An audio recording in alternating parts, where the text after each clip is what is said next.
Olá, está começando mais um Interrogando Pensamento.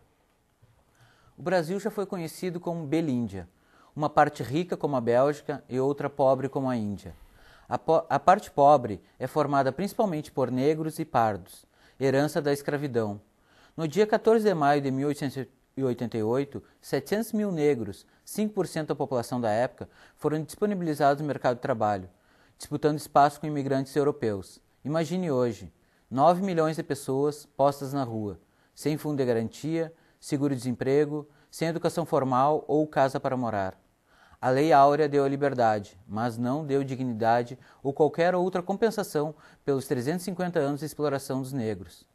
Como o Veríssimo já escreveu, o Brasil produziu os mais belos textos abolicionistas, mas isso não impediu de ser o último país do mundo a abolir a escravidão.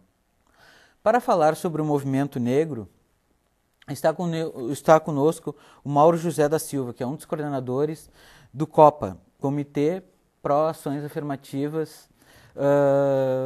Obrigado, Mauro, por ter vindo ao nosso programa. Eu agradeço o convite. Mauro, em que nível está o racismo no Brasil?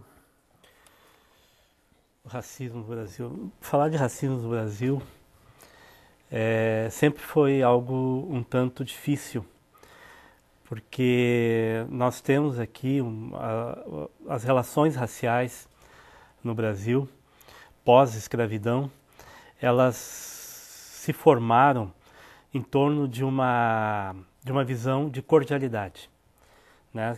E as relações, de uma maneira geral, são cordiais.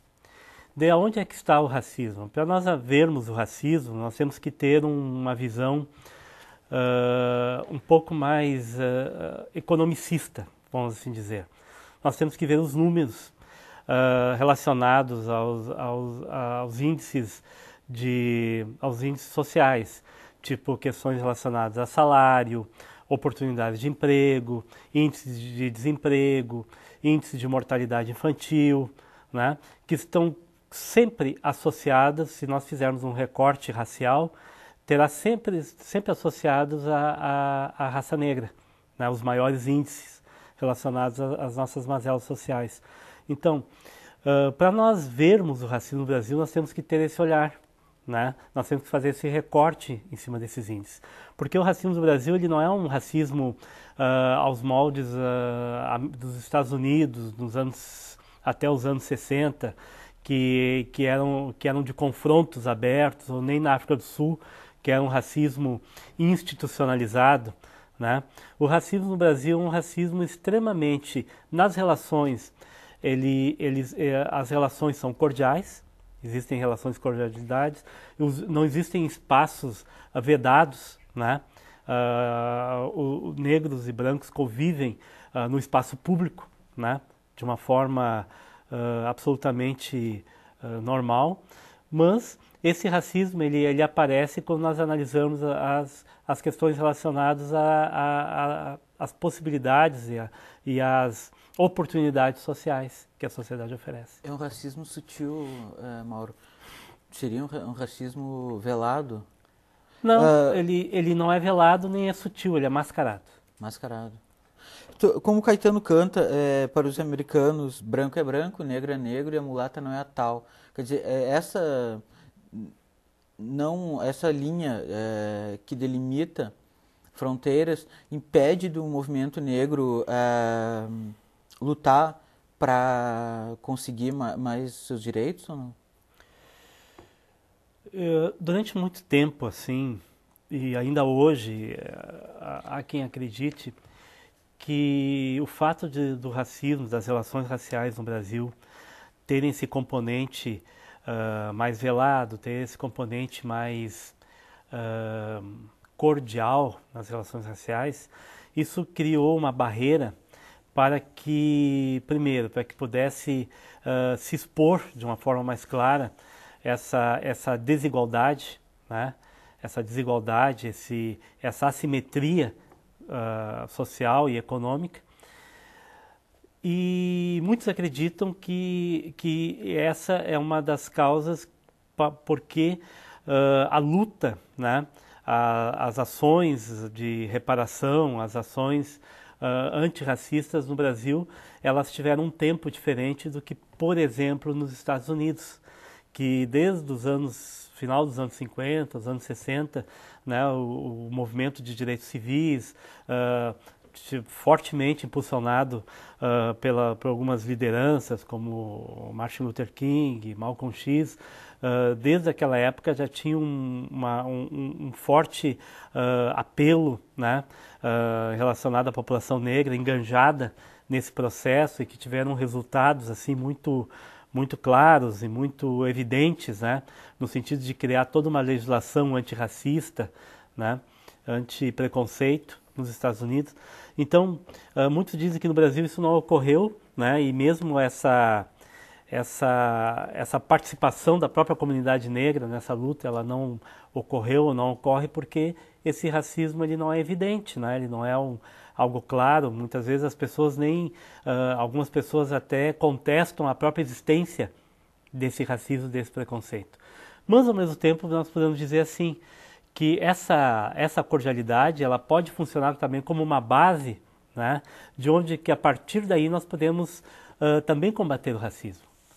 Se nós queremos importar o modelo de combate ao racismo, por exemplo, americano ou sul-africano, com certeza aqui não vai ter sucesso. Porque aqui como é que tu vai falar no sentido, embora que até exista, né, relações mais violentas, de violência, mas elas não é uma constante, não é um lugar comum na nossa sociedade.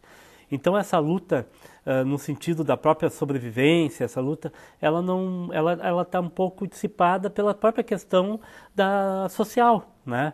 Porque na verdade são os pobres, né? Que existe aquela questão, existem pobres negros, existem pobres negros, então ela se mistura dentro da questão econômica e social, mas ela existe. Mas nós podemos também entender que havendo essa base de cordialidade, que nós podemos dizer que através disso podemos estabelecer um diálogo, né? Que em outras partes do mundo não foi possível, né? Teve que se partir para uma luta mais acirrada e até uma luta revolucionária, um processo revolucionário.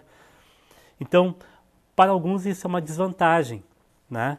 Mas modernamente também, hoje em dia, alguns até dizem que isso, a partir disso, se nós estabelecermos nossas próprias formas de luta, nossas próprias estratégias, né, em função dessa característica da nossa sociedade, pode-se conseguir resultados bem significativos.